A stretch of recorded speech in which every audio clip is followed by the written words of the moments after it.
c'est tu as quelque chose. Dis à celui qui est à côté de toi, tu as quelque chose. Tu as quelque chose.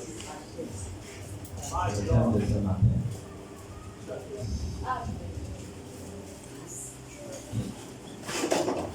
Nous entrons dans la parole de Dieu. Tu as quelque chose. Tu as quelque chose. Nous allons lire le livre de 2 Rois. 2 Rois. 2 Rois. 2 Rois chapitre 4. Nous allons lire le premier et le deuxième verset. 2 Rois chapitre 4. Le premier et le deuxième verset. Est-ce que quelqu'un peut nous aider dans la lecture? Il est dit dans 2 Rois, chapitre 4, à partir du premier verset. Un jour, une veuve vient trouver Élisée. Son mari faisait partie d'un groupe de prophètes. Elle supplie Élisée en disant: mon mari est mort, tu le sais. Il respectait le Seigneur. Or, l'homme à qui nous avons emprunté de l'argent est venu me demander mes 2 enfants. Il veut en faire ses esclaves. Au verset 2, Élisée lui dit: qu'est-ce que je peux faire pour toi? Dis-moi ce que tu as chez toi. La femme répond: je n'ai rien du tout. Mais il me reste seulement un peu d'huile pour me parfumer. C'est bon. Alléluia. Asseyez-vous. Nous parlons sur le thème ce matin, tu as quelque chose. Nous voyons cette histoire, cette veuve. Donc le mari était prophète. Lorsque nous lisons cette histoire, nous voyons que ce monsieur et cette famille, ils étaient des personnes qui vivaient et qui empruntaient toujours de l'argent. Ils empruntaient toujours de l'argent.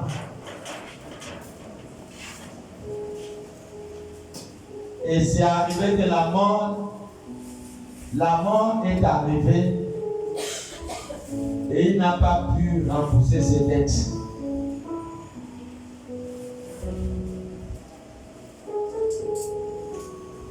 La personne qui devait de l'argent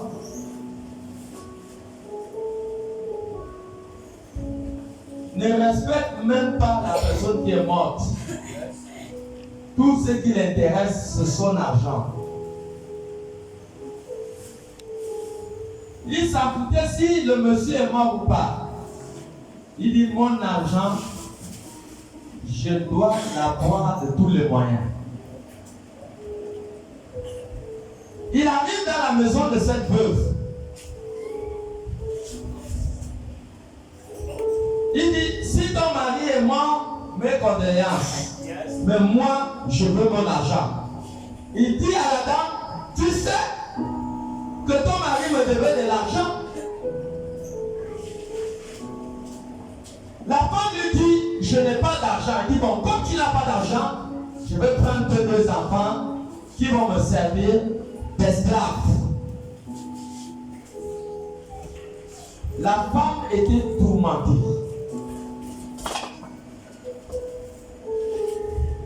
La femme ne savait pas qu'est-ce qu'il fallait faire. Et la femme a continué toujours dans la même attitude que leur petite famille avait. Ils vivaient des emprunts. Donc leur fille finissait tous les jours qu'elle allait emprunter l'argent à gauche, allait emprunter l'argent à droite. Lorsqu'il a vu que le monsieur était sincère, qu'il ne laisse pas son argent tomber, la veuve a continué à aller chercher quelqu'un qui pouvait lui prêter encore de l'argent.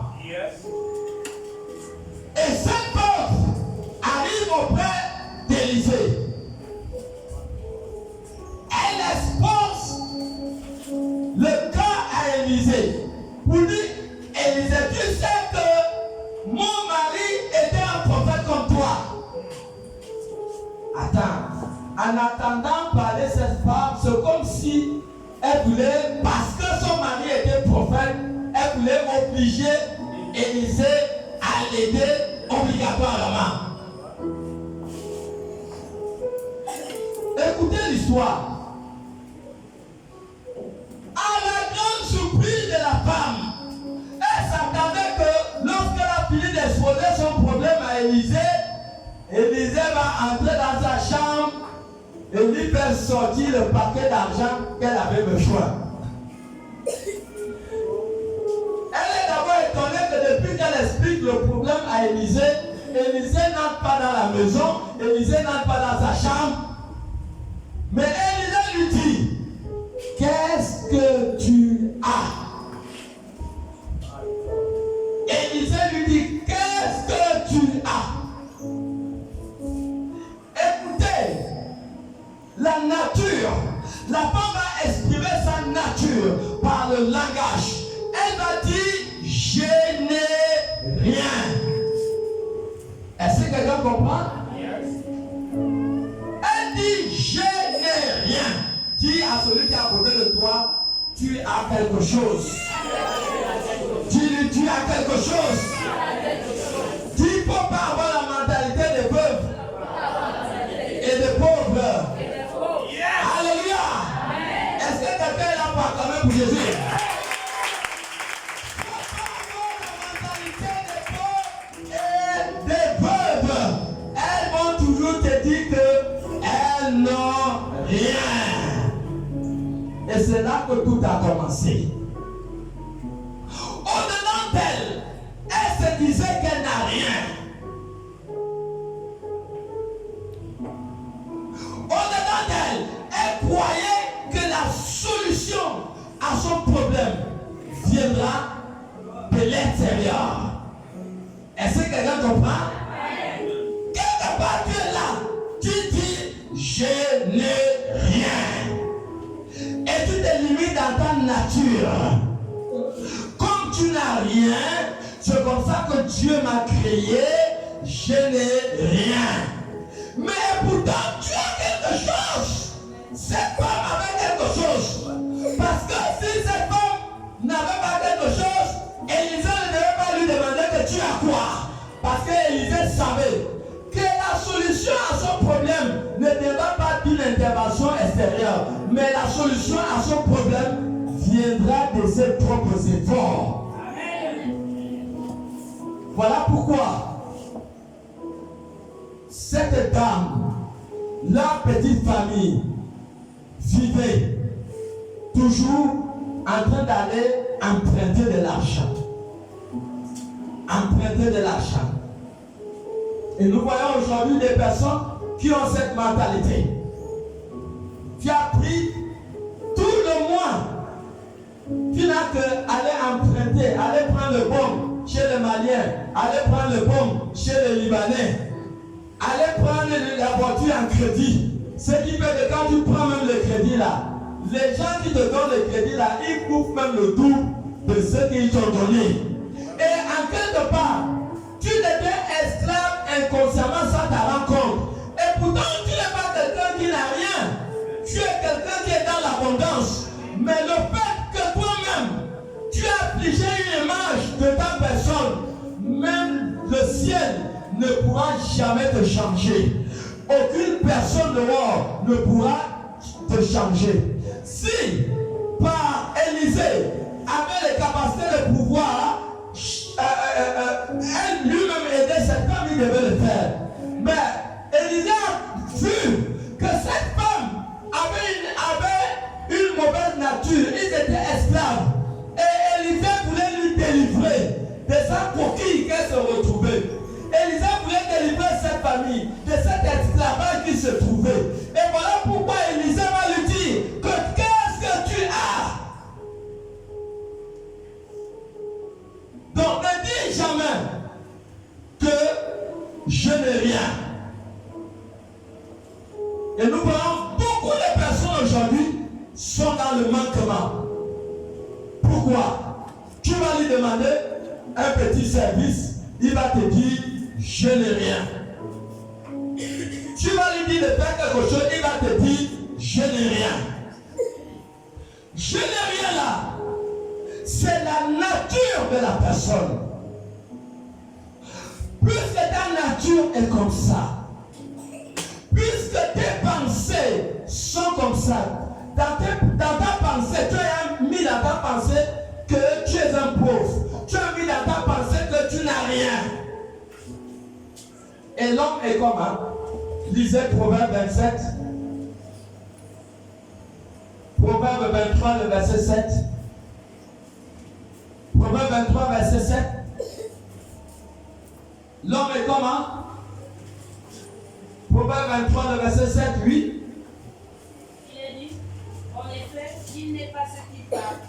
Dans 8 secondes, lisez-nous ça dans 8 secondes. Ne nous perdez pas le temps.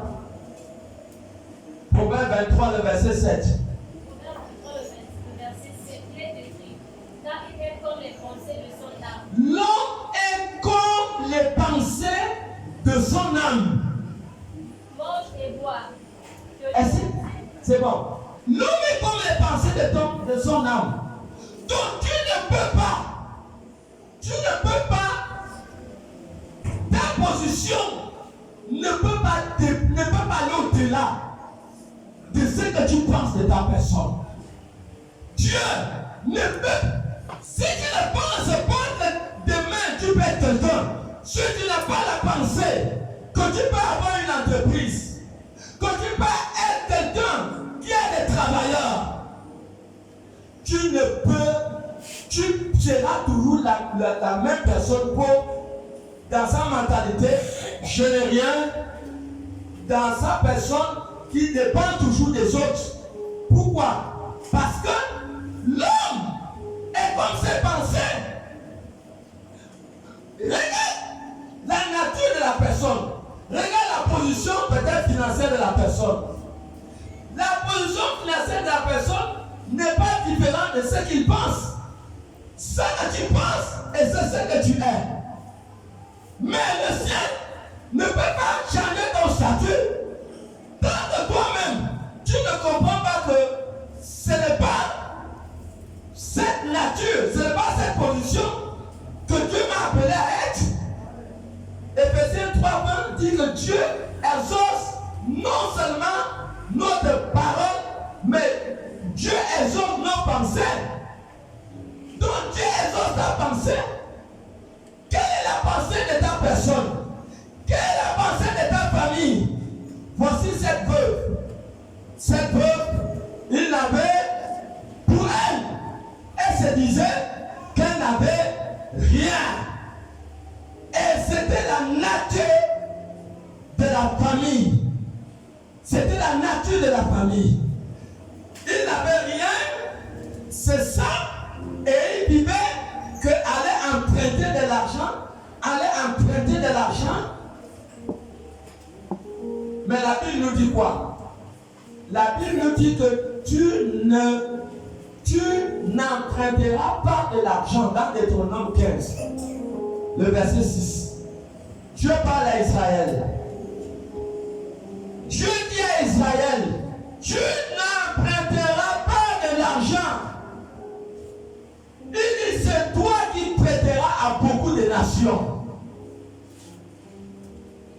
Donc, ne sois pas celle-là qui va toujours courir. Oh, prête-moi.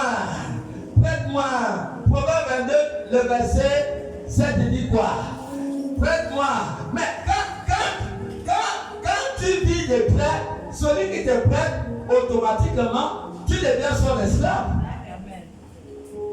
Proverbe 22, le verset 7, tu deviens automatiquement son esclave. Lisez. Proverbe 22, le verset 7, il est écrit, le riche domine sur les pauvres. Le riche domine sur les pauvres. Et celui qui emprunte est esclave de celui qui prête. Celui qui emprunte est esclave de celui qui prête. Donc si ta vie est que tu vas toujours aller emprunter de l'argent, ça veut dire que quelque part tu es esclave. Et c'était la mentalité de cette famille. Il était prophète, mais il vivait toujours aller emprunter de l'argent. Et ça a fait qu'il a transformé ses enfants à des esclaves.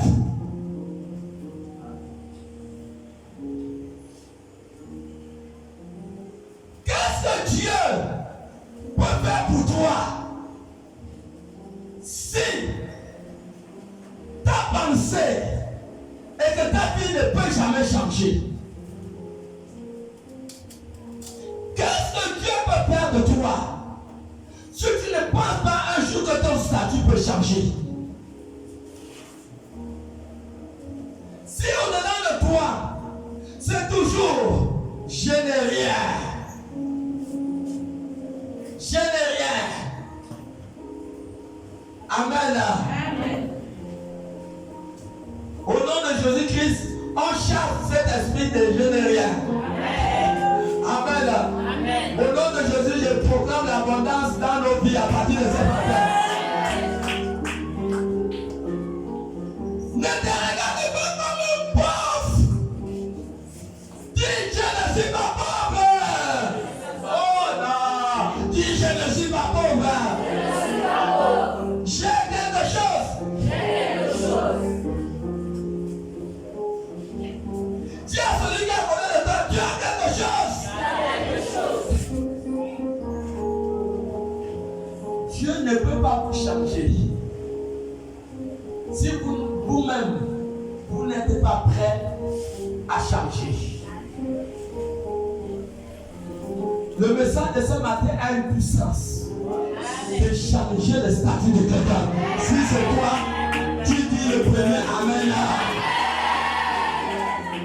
Hey! Et je sais que ce matin, le statut de quelqu'un va changer.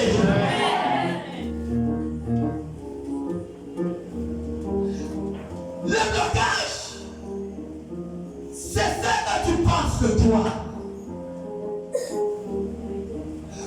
Proverbe 3, 7 dit l'homme est comme sa pensée. Agathe, si tu es dans le je n'ai pas, c'est ce que tu as mis. Que quelqu'un dit j'ai. Alléluia.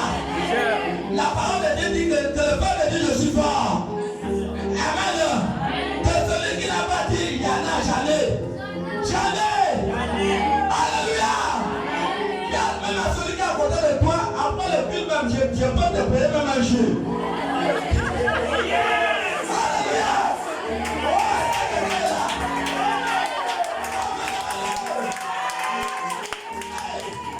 Il faut changer de mentalité. Il faut changer de pensée. Wow. La transformation de quelqu'un commence de ce que tu penses de toi-même. Si tu penses que tu es un pauvre, tu as déjà collé toi-même l'esprit de pauvreté. Mais si quelqu'un pense ce matin que moi, j'ai quelque chose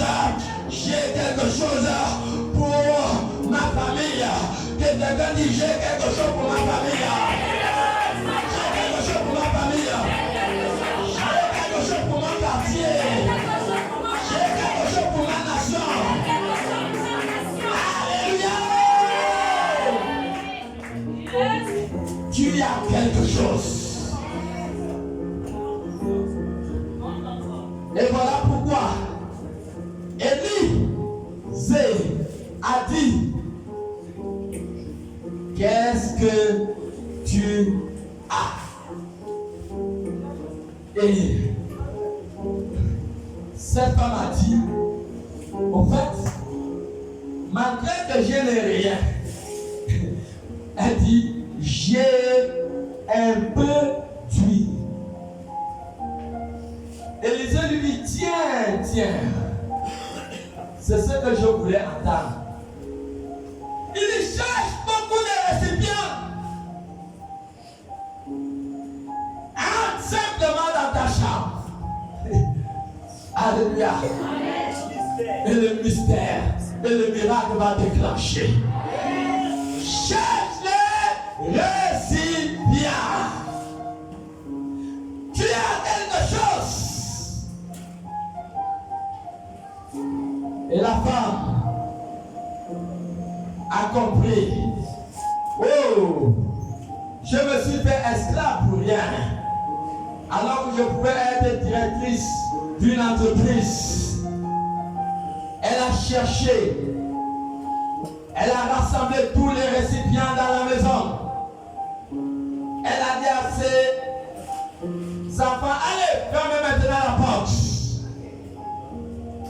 Maintenant, elle a pris le petit vase d'huile. Elle a d'abord pris le premier seau. Elle prend le vase d'huile. Elle verse. Elle baisse. Elle se dit, mais attends, je rêve ou bien c'est une réalité. Elle voit le petit vase d'huile, l'huile ne fait que couler. Elle voit le premier seau, c'est rempli avec l'huile. Et dit, c'est pas possible. Elle dit à son fils, amène encore l'autre seau. Elle a toujours son petit vase d'huile. Elle baisse, elle baisse, elle baisse. Le deuxième seau est plein. On amène le troisième seau. Elle baisse, elle baisse, elle baisse. Oh, le troisième seau est plein. Oh, oh, elle devient déjà une femme d'affaires. La tristesse est partie. L'angoisse est partie. Parce que quelque chose est en train de se passer. Et cette chose a commencé par lorsqu'elle a commencé à verser. Elle a commencé à verser dans d'autres choses. Quelque chose de mystérieux. Quelque chose d'inexplicable a déclenché dans sa vie. Elle-même, elle comprenait que le miracle de Dieu est dans sa maison. Et je déclare ce miracle dans la maison de tout un chacun d'entre nous. Le soir, au nom de Jésus. Et ta maison ne sera plus jamais la même à partir d'aujourd'hui. Je le déclare au nom de Jésus.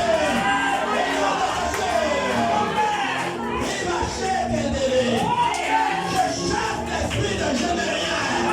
Au nom de Jésus. Toi, tiens de générien. Nous te chassons de toute famille dans ce lieu. Au nom de Yeshua,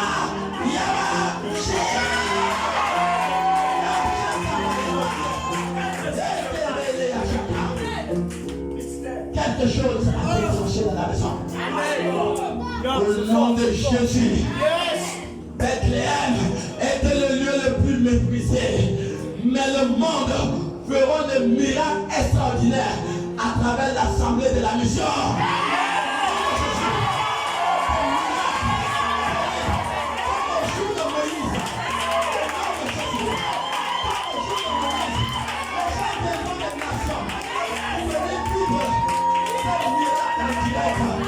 Dans le nom de Jésus, je le déclare. À partir d'aujourd'hui, les choses ne seront jamais dans ta vie si tu ne crois confirmer par un grand amen.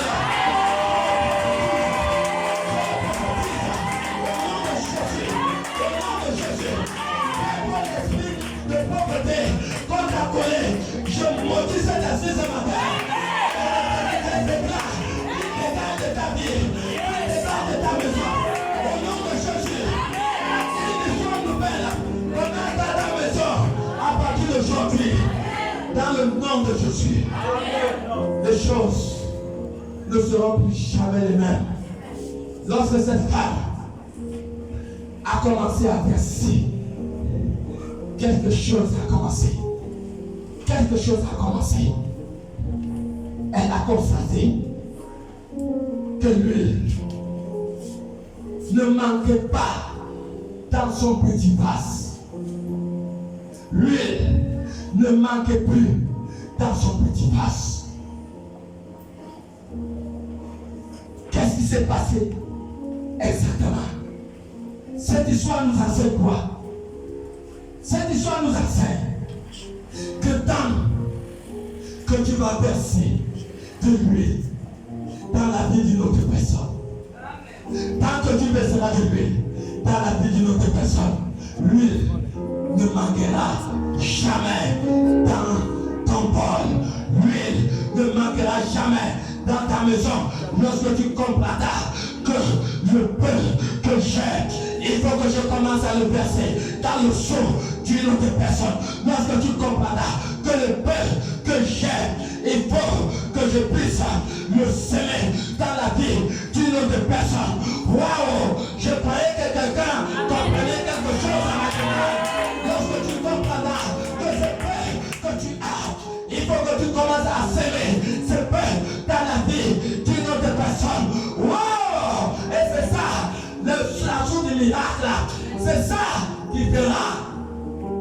qu'il ne manquera jamais de l'huile dans votre bol. C'est ça le secret final. La semence. La semence. La semence.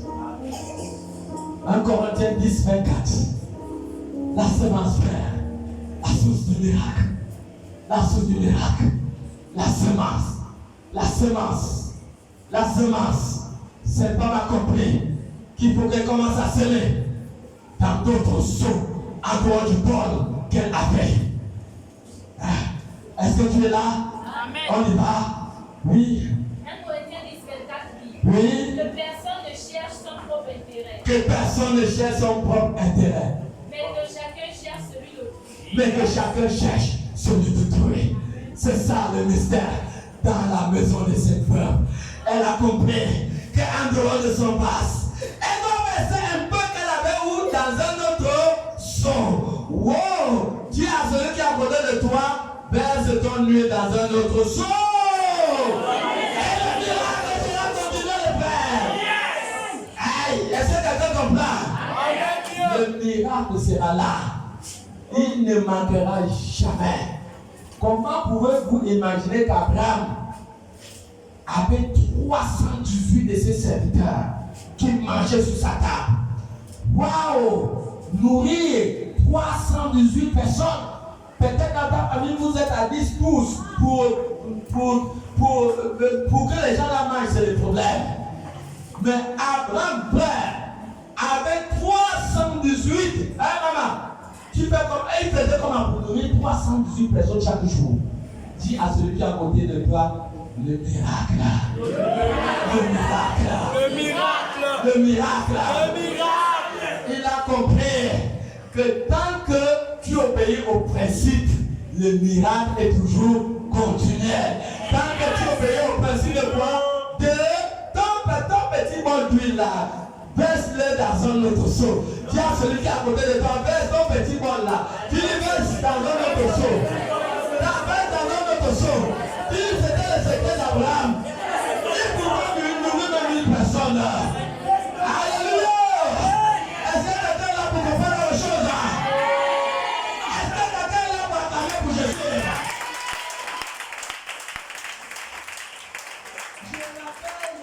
Adieu. Le nouveau statut de quelqu'un ce matin. Hey! Alléluia! Hey! Le nouveau statut de quelqu'un.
Jamais l'argent. Parce que frère, je connais le secret. Le secret de lui là est de transférer dans un autre seau, dans un autre vase. C'est pour cela chaque matin que je me réveille, j'ai dit mon Dieu, je vais aider qui le matin là. Oh, est-ce que quelqu'un a compris quelque chose? Dieu me dit là, il mon pasteur. Alléluia. Dis la vérité. Est-ce que tu es venu là et qu'il a vu de l'argent à mon pasteur? Reçois cette argent.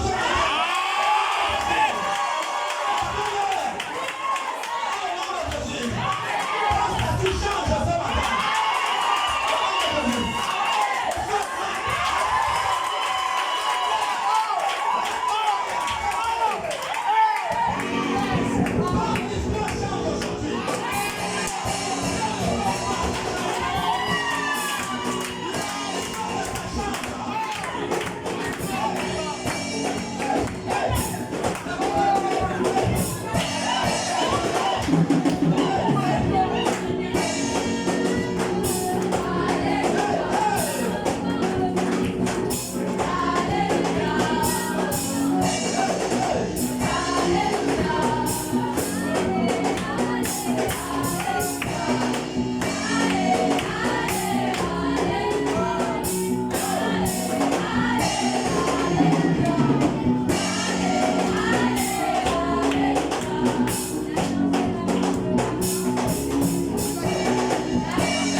Chapitre 17 à partir du verset 8. 1 Roi, chapitre 17 à partir du verset 8. Rapidement. 1 Roi 17 à partir du verset 8. On y va? Oui. Oui, vas-y. Alors la parole de l'Éternel lui fut adressée au Seigneur. La parole de l'Éternel fut adressée à Élie. Lève-toi, Lève-toi. va à Sarepta. Va à Sarepta. Il appartient à Sidon. Ça appartient à Sidon. Et demeure là. Demeure là-bas. Voici, j'y ordonnerai à une femme veuve de te nourrir. Encore une veuve. Dieu a ordonné à une veuve de lui nourrir. Continue. Il se leva et il alla à Sarepta. Élie a été envoyé par Dieu chez une veuve encore. Et vous allez voir encore la mentalité de cette deuxième veuve. Dis à celui qui a côté de toi, comment avoir la mentalité des veuves. Dis les veuves sont toi, va.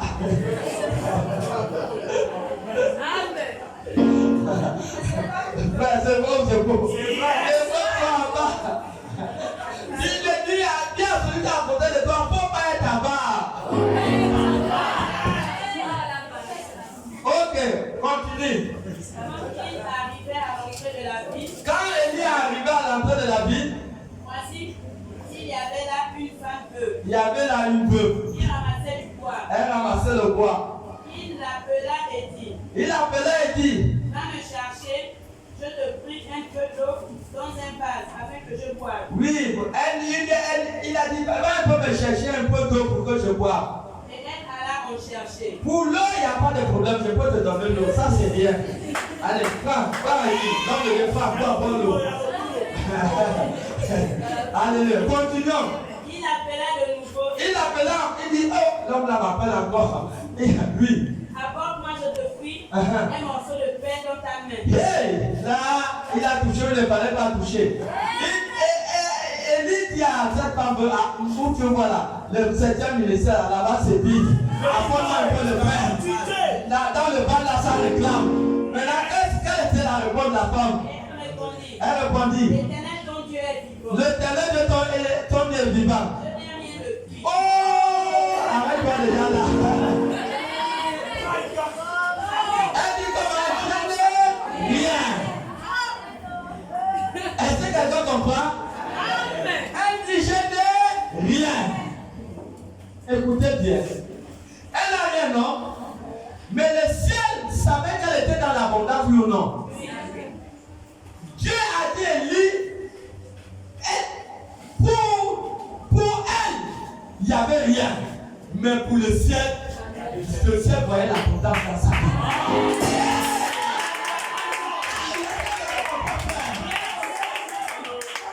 Dis-moi, je n'ai rien. Alors que le ciel te voit que tu es chargé avec les bénédictions.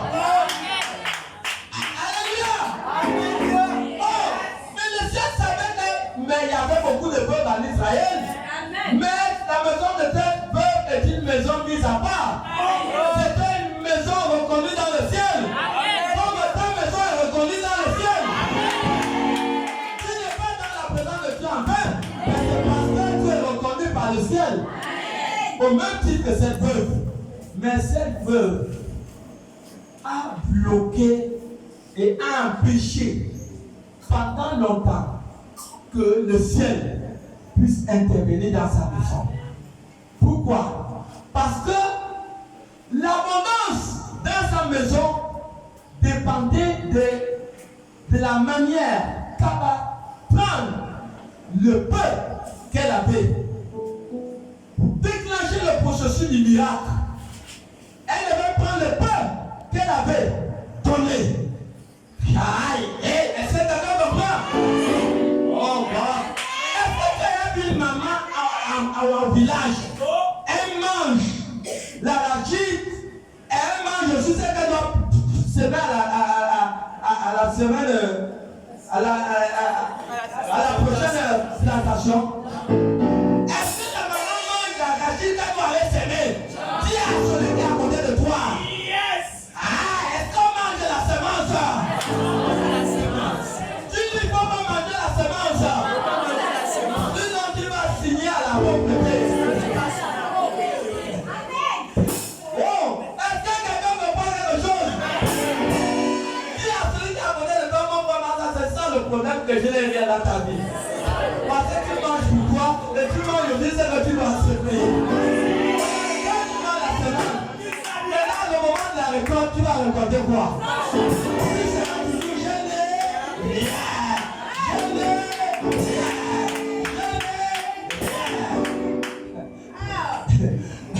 La femme là, elle dit je n'ai rien. Pourquoi? Parce qu'elle n'a rien compris. Faut jamais dire je n'ai rien. Tu comprends? J'ai vu des gens, on est allé dans la maison. Comme ils n'avaient rien, ils ont même pris ne fût que l'eau glacée. Ils n'ont pas fait boire. Hein? Vous n'avez pas vu ça. Il ne veut, quand tu as vendu dans une maison, il ne veut même pas te laisser aller seul. Hein? Il y a des moments même où la fois dernière, oh non. Oh. Allons comme ça.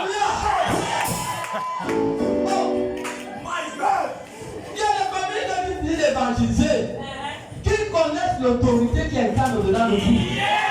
Qui connaissent Marc 9, 40.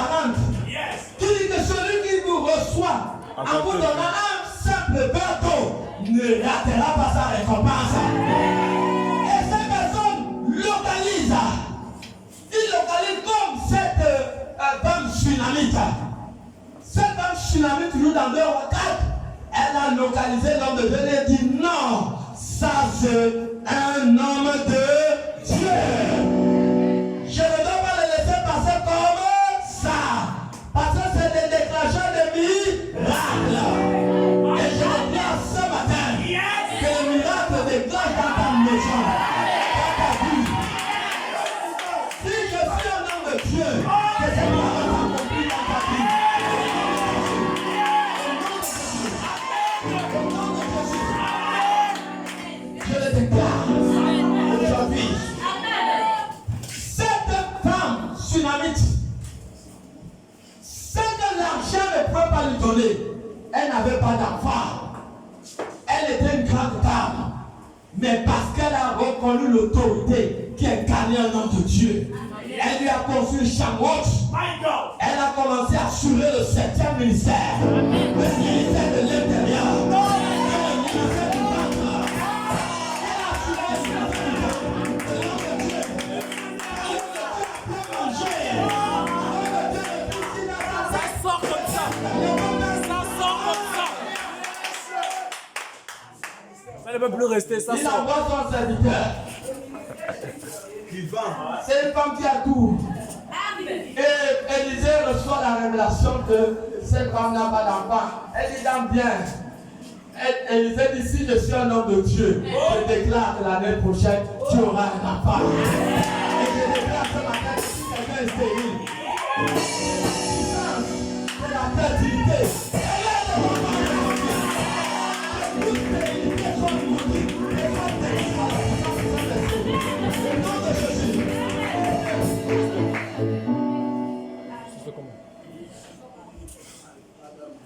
Cette veuve, il y a des gens qui ne comprennent rien.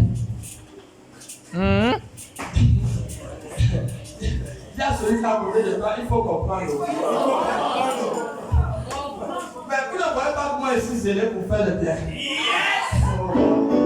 Vous savez combien de ça de j'ai payé le mois là? Oh, bah,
Exactement. De beaucoup de familles, ils ont fermé le ciel.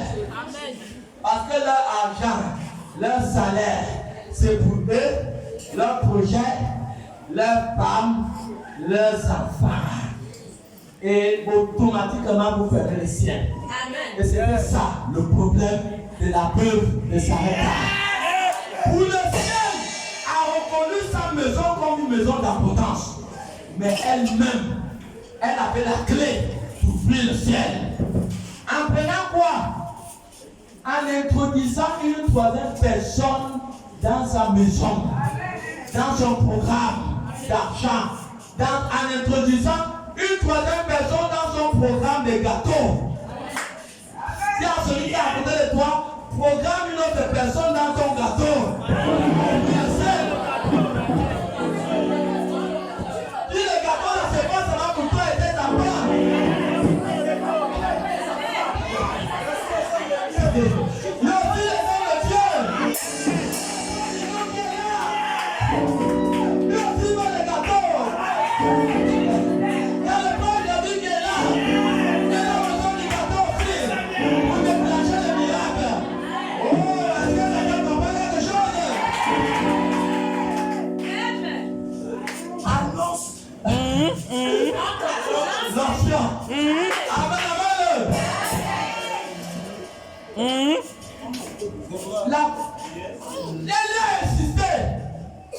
Comme elle a dit, le petit gâteau là, le petit gâteau, il dit le petit gâteau là, homme de Dieu, le petit gâteau là c'est pour moi et pour mes enfants, après quoi nous mourrons.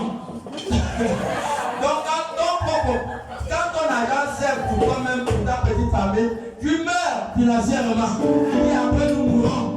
Élie a dit non, enlève cette parole, vous n'allez pas mourir. Dans le ciel, reconnais ta maison comme une maison d'abondance. Mais, heureusement que la femme a respecté Dieu. Il fallait qu'Élie dise ainsi par l'Éternel. Il dit la farine ne manquera pas, lui ne manquera pas dans sa maison. Comme la femme a entendu ainsi par l'Éternel, et et qu'elle craignait Dieu, elle a ouvert les bas de cieux. Elle a coupé et lit un petit gâteau. Quand le gâteau est entré dans le ventre de l'homme de Dieu, le ciel a été ouvert. À sa grande surprise, elle voyait la farine ne manquait plus dans sa maison. Ne manquait plus dans sa maison. Et je déclare que c'est la portion de Dieu ce matin au nom de Jésus.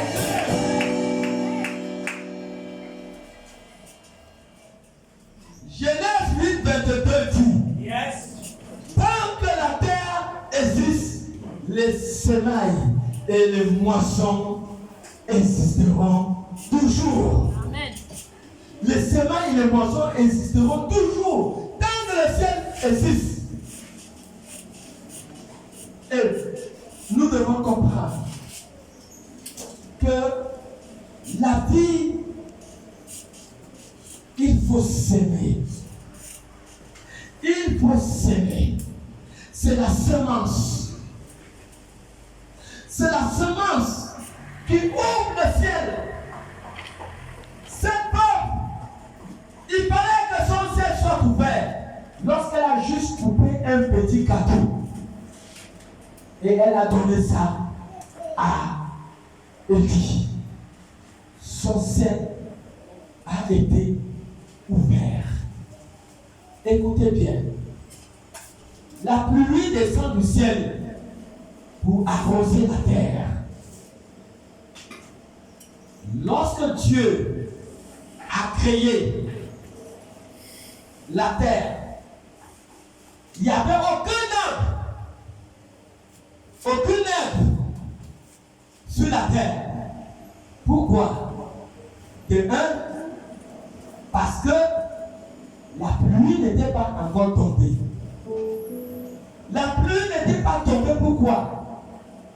Parce que il n'y avait pas de semence. Genèse 2, 5.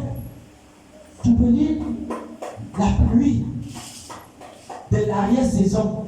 Tu attends la pluie de l'arrière-saison. La pluie vient pour fermenter quoi? Les plantes. Donc, même au village, on sème en quelle période? Après la saison sèche, non? Quand les pluies commencent à s'annoncer, non? C'est là où tu sèmes, n'est-ce pas? Voilà. Tu sèmes pourquoi?